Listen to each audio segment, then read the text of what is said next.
Alain Onfray qui est avec nous, bonsoir. Merci d'être Michel Onfray. Vous êtes évidemment philosophe. On avait envie de vous entendre ce soir parce que vous êtes nombreux, y compris vous, à commencer à parler du monde d'après qui pourrait commencer dès demain. Vous avez fait le choix de lancer une nouvelle revue, sur justement le jour d'après. Ça s'appelle Front Populaire. Vous dites on veut peser dans le débat de l'après-coronavirus, dans les jours d'après. Votre but assez affiché, c'est d'organiser une convergence des luttes souverainistes, puisque désormais vous vous définissez comme souverainiste. Ceux qui défendent un retour de la politique française et qui sont des souverainistes de droite et de gauche contre ceux, dites-vous, qui défendent l'État maastrichtien et les libéraux. On va y revenir plus longuement, mais d'abord votre regard sur les 2 mois qui se sont écoulés, la crise sanitaire bien sûr, mais aussi l'état de sidération du pays. Oui, je voudrais revenir sur 2 perfidies. Vous dites que je me dis désormais souverainiste. Je me dis souverainiste depuis 1992, depuis que j'ai voté non au traité de Maastricht. Donc, je ne vois pas pourquoi d'un seul coup je me découvrirais souverainiste. Donc, j'ai toujours été, et je dis que effectivement, je le suis toujours. Donc, c'est pas, je ne découvre pas souverainiste. Première chose. D'autre part, on lance pas une revue comme ça n'importe comment en disant tiens, demain on va lancer une revue. C'est une revue qu'on avait prévue depuis bien longtemps et depuis bien avant même le coronavirus. Donc, on avait le désir de réunir les souverainistes de droite et de gauche. Et d'ailleurs, surtout. Donc, j'ai beaucoup écrit sur tous ces sujets. Effectivement, on a bien vu qu'il n'y avait pas d'État, qu'il n'y avait plus d'État, plus d'autorité de l'État, plus de chef de l'État, et qu'effectivement, on a tout laissé faire. Il n'y avait plus de masques, il n'y avait pas de frontières, il ne fallait pas fermer les frontières, il fallait laisser rentrer tout le monde. On est allé chercher les expatriés chinois, on a envoyé les militaires qui s'étaient chargés. On n'a pas été les chercher quand même, Michel Onfray. Et bien sûr que si, on est allé les chercher, on a affrété des avions pour aller chercher les expatriés en disant qu'il fallait qu'ils rentrent, et les gens qui ont piloté ces avions... Et vous auriez préféré qu'on les laisse là-bas ? Ont été pour ça. C'est toute une politique, madame. Vous savez, je suis en train de vous dire des choses qui ont eu lieu. Je ne les invente pas. Je vous dis simplement que quand on dit on va chercher des expatriés, et puis les gens qui sont allés faire ces opérations-là, on les envoie non pas en quarantaine, les militaires, je veux dire, mais en permission. Effectivement, on fabrique des clusters, comme vous dites maintenant en bon français, parce que c'est comme ça que ça se passe. Après ça, il y avait une vingtaine d'avions qui débarquaient tous les jours et qui venaient de Chine, et il n'y avait aucun contrôle dans les aéroports. Moi, je sais bien, je suis allé au Liban, je suis allé en Irlande, et dans d'autres endroits où j'ai pris l'avion, eh bien, je n'ai jamais été contrôlé. Donc effectivement, il y a eu une première politique qui était le libéralisme total, laissons faire, les frontières c'est fasciste, c'est nazi, c'est pétiniste, etc. Et puis maintenant, les frontières, elles sont tellement fascistes que ce sont les frontières des départements. Donc c'est formidable, on nous a dit que les masques n'étaient pas utiles, maintenant on nous dit qu'ils sont obligatoires, on nous a dit que ça ne servait à rien, maintenant on dit que si on ne les porte pas, c'est 135 € d'amende. Donc je pense que tous les Français ont bien compris effectivement qu'il n'y avait pas d'État, qu'il n'y avait pas de chef d'État, puis surtout qu'il n'y avait pas d'Europe. C'est aussi ça, parce que les souverainistes ne sont pas des anti-européens, contrairement à ce que la propagande me laissait croire. On serait soit maastrichtien, il n'y aurait qu'une formule, ce serait le libéralisme, soit on n'est pas maastrichtien et on refuse le libéralisme, ce qui est mon cas, donc on est anti-européen, donc on est nationaliste, donc on est pour la guerre. Ça, c'est effectivement un argument qui a fait long feu, les gens ne le croient plus maintenant. Donc on nous dit l'Europe est formidable, la France, ça ne sert plus à rien, les frontières, je vous le rappelle, vichistes, pétinistes, etc. On se dit, alors l'Europe, votre Europe, là, ça fait un quart de siècle que vous êtes au pouvoir et que vous avez les pleins pouvoirs. Elle n'est même pas capable de fournir des tests, elle n'est même pas capable de fournir des masques. Et donc, c'est effectivement l'échec de l'État. Mais ça, c'était voulu. On voulait l'échec de l'État français pour fabriquer une Europe supranationale. Et cette Europe nationale a échoué également, puisqu'elle n'est pas capable de fournir des masques. Donc, Michel Onfray, voilà. vous parlez d'un échec de l'État, mais est-ce que ça n'a pas été le grand retour de l'État de ce point de vue-là, finalement, lorsque vous entendez Emmanuel Macron, qui pourtant jusqu'à présent, effectivement, ne paraissait pas faire de l'étatisme vraiment son cheval de bataille, qui a dit à plusieurs reprises qu'il allait falloir retrouver une forme de souveraineté, qu'il regrettait qu'on en ait perdu dans certains domaine stratégique. Il a également parlé de relocalisation. Est-ce que là-dessus, vous pouvez vous dire, bon, bah, au fond, on est quand même d'accord sur le constat ? Mais il n'a pas dit ça du tout. Il a dit qu'il fallait retrouver une souveraineté nationale dans le cadre de la souveraineté européenne. C'est pas du tout la même chose.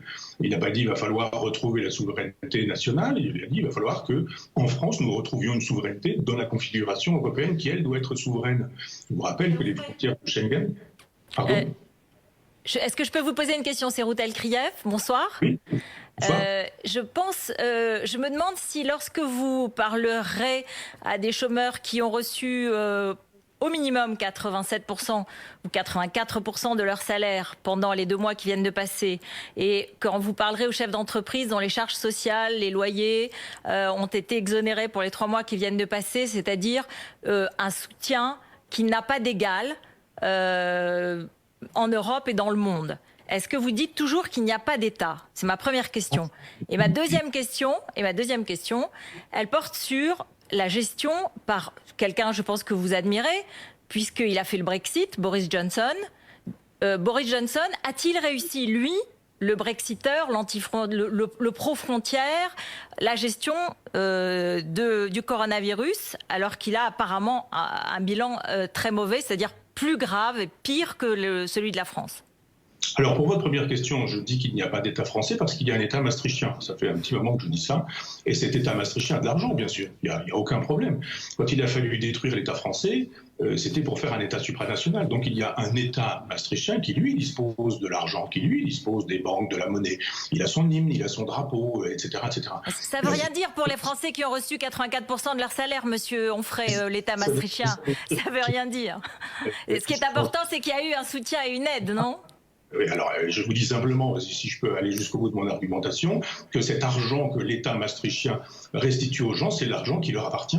C'est-à-dire que l'État maastrichtien ne fabrique pas de l'argent, c'est l'argent qui a été récupéré dans un tas de pays. Nous donnons beaucoup plus que nous recevons. Et là, pour le coup, quand on reçoit, ça me paraît normal. Ensuite, les gens... Mais d'où qu'ils viennent, on peut peut-être s'en réjouir pour une fois de cet argent-là, non, quand même? Aux États-Unis, par exemple, ils n'ont pas été aidés et ils ont tout simplement été mis au chômage. Vous voulez qu'on parle des États-Unis? On va parler des États-Unis. Moi, je vous parle de la France parce que je réponds à votre question. Je vous dis juste que quand cet argent qui vient de l'Europe est finalement de l'argent qu'on est allé chercher dans les poches des Français, vous n'allez pas tout de même me dire que ça reste une décision de l'État français. Il n'y a plus d'État français. C'est l'État maastrichtien maintenant. Ces gens dont vous me parlez, je vous propose de m'inviter, Madame Reutel-Krief, ce sera la première fois. Et puis, on les rencontrera véritablement et on verra vraiment quand ils récupéreront cet argent. Parce que ça, ce sont des promesses. Moi, les gens que je vois, on ne voit probablement pas les mêmes, ils l'attendent, cet argent qui a été promis. Alors oui, moi j'en vois, voyez-vous, monsieur Onfray, j'en vois des chômeurs qui reçoivent 84% de leur salaire, et je les connais, je les vois, et ils sont rassurés pour le moment, et ils sont très inquiets pour la suite, je vous le confirme. Et j'en vois, et peut-être les mêmes que vous, je ne sais pas pourquoi vous dites ça. Parce que vous habitez à Paris et moi pas, et qu'il y a peu de chances qu'on rencontre les mêmes personnes, mais ça me paraît même normal de mettre l'État français dans la configuration de l'État maastrichtien. Il y a un État maastrichtien. Je ne nie pas l'État, je dis simplement que l'État français a disparu, et que l'État qui fait la loi aujourd'hui, c'est l'État maastrichtien, qui est incapable de fabriquer des masques, je le rappelle, qui est incapable de fabriquer des tests, et qui est quand même bien obligé de retrouver un peu d'argent à redistribuer aux pauvres, parce que ce serait le prix... Comment ? Parce que c'est le prix à payer pour éviter qu'il y ait, je ne sais quoi, une révolution, une rébellion, des gens qui descendent dans la rue, enfin des gens mécontents. Donc ça me paraît quand même normal qu'on lâche un peu de veste et puis qu'on fasse de telle sorte qu'on donne un petit peu d'argent. Mais c'est pas moi qui vais dire que c'est formidable l'État maastrichtien quand il nous retourne un peu de l'argent qu'on lui a déjà donné. Reutel-Krief, vous interrogez également sur la façon dont Boris Johnson avait géré la crise en Grande-Bretagne. Alors, il faudrait reparler du Brexit, le traitement de la question du Brexit sur les chaînes comme les vôtres, par exemple, où on a fait effectivement une description apocalyptique du Brexit en nous expliquant que ce serait une catastrophe, etc. On a tout fait pour que ça n'ait pas lieu. Je dois dire que l'État maastrichtien, pour le coup, fait le nécessaire pour qu'on ne puisse pas sortir du dispositif. Parlons de la gestion du coronavirus par Boris Johnson. En quoi est-elle différente de celle de ceux qui ne sont pas, de celles qui sont des européistes selon vous, puisque lui, il est brexiteur? En quoi est-ce que ça a changé? En quoi ça a été différent? Qu'ils sont toujours dans l'Europe et qu'ils n'en sortiront qu'en fin d'année. Donc on en reparlera en fin d'année quand l'Angleterre aura trouvé sa souveraineté, la possibilité de mener une politique. Laurent Neumann. Oui, Michel Onfray, c'est Laurent Neumann, bonsoir. Parmi toutes les leçons de cette crise, évidemment, vous-même, beaucoup ont tiré comme leçon qu'il faudrait sans doute rapatrier en France la production de certains réactifs pour les médicaments, les masques, etc. C'est ce qu'on appelle la souveraineté sanitaire, et je pense que beaucoup de gens, quel que soit leur camp idéologique, sont assez d'accord avec ça. Mais vous devez faire partie, j'imagine, comme beaucoup de gens aussi, de ceux qui se félicitent à l'occasion de cette crise d'une forme de mondialisation de la recherche scientifique. C'est la première fois dans une crise sanitaire comme celle-là que toutes les ressources scientifiques et médicales sont mises en commun. Et ça, pour le coup, c'est le contraire du souverainisme. Et j'imagine que vous devez faire partie de ceux qui pensent que c'est un progrès. Mais qu'est-ce que vous imaginez du souverainisme? Vous en faites une caricature terrible, c'est-à-dire qu'il y a Non, des je vous pose la question. Je vous fais ma réponse en vous expliquant qu'un souverainiste, c'est pas quelqu'un qui met des barbelés, vous confondez avec le totalitarisme. Je sais que c'est souvent ce que vous faites quand il s'agit de moquer les souverainistes, mais les souverainistes sont capables de fédérer, de mutualiser, sans avoir besoin forcément du carcan de l'État maastrichtien. Donc qu'il y ait une mondialisation, évidemment, je trouve ça formidable. Qu'est-ce que vous imaginez qu'un souverainiste, c'est un petit nationaliste étroit et qui estime que s'il y a une découverte formidable qui se fait en Italie, ou éventuellement dans un autre pays qui ne serait pas européen, en Équateur ou en Argentine, il faudrait le refuser parce qu'on détesterait les étrangers, qu'on serait raciste et xénophobe.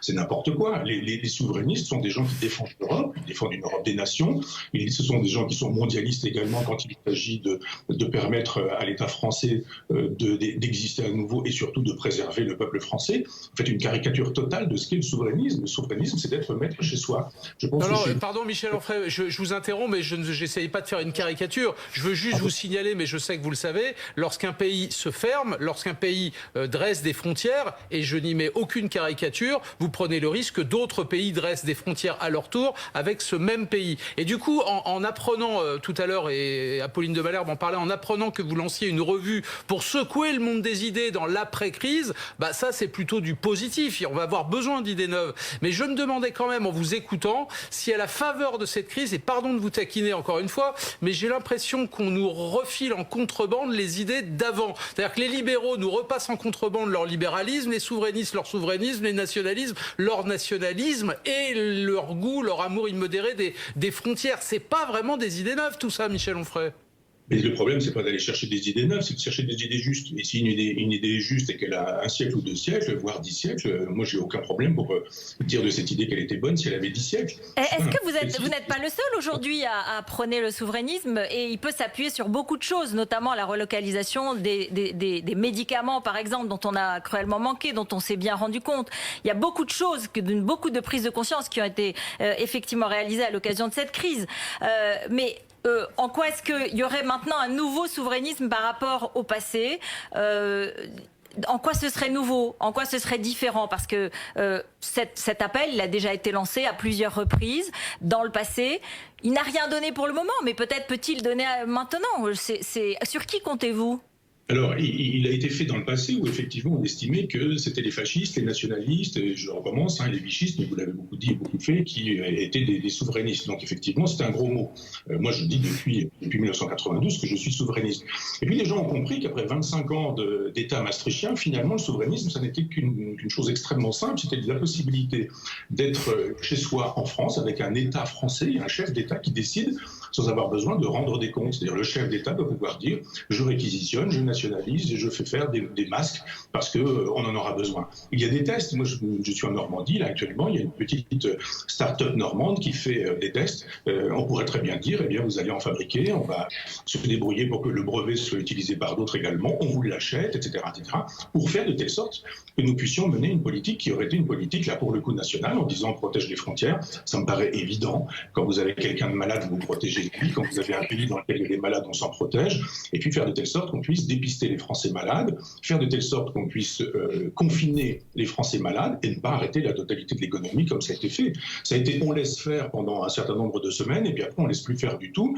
Et c'est l'état de siège, on ne peut plus sortir. Si on a rédigé son autorisation de sortie avec un crayon papier, eh bien on paye une amende de 135 €. On rêve totalement. Donc le souverainisme, c'est la possibilité de décider de ce qu'on a envie de faire en fonction de ce que le peuple aura dit. En fonction de ce que le peuple aura dit. C'est-à-dire quand le peuple dit non au traité constitutionnel, on ne le dit pas, mais on va faire comme si vous n'avez rien dit, et on va passer par-dessus votre tête. Référence bien sûr au référendum de 2005 sur la Constitution, et d'où ce que vous appelez être le nouveau clivage. Merci beaucoup Michel Onfray d'avoir été avec nous ce soir sur BFM TV. Je rappelle le titre de votre revue, Front Populaire, une revue et un site internet pour peser, dites-vous, dans le débat de l'après-coronavirus. L'après-coronavirus, ça commence